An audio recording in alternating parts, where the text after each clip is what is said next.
മെക്സിക്കോയിൽ വൻതോതിൽ കത്തോലിക്ക സഭയ്ക്കെതിരെ മതനിന്ദ നടക്കുന്നതായി വാർത്തകൾ പുറത്തുവന്നു.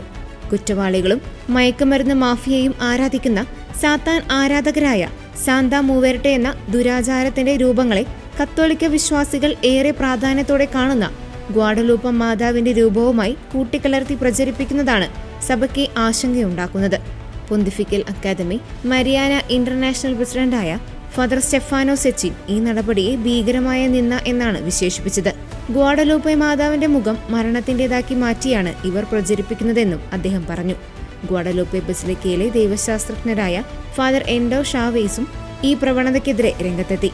സാന്താ മൂവേർട്ടയുടെ ആരാധന സത്യത്തിനും കത്തോലിക്ക സഭയ്ക്കും പരിശുദ്ധ കന്യകാമറിയത്തിനും എതിരാണെന്നും അദ്ദേഹം ചൂണ്ടിക്കാട്ടി. അതേസമയം സാന്താ മൂവേർട്ടെ ആരാധനയ്ക്ക് ഒരു വിശുദ്ധമായ പരിവേഷം നൽകാനുള്ള ശ്രമമാണ് നടക്കുന്നതെന്ന് മെക്സിക്കോ ആർച്ച് ഡയസിസിലെ exorcist college theological committee coordinator father Alberto Medel പറഞ്ഞു.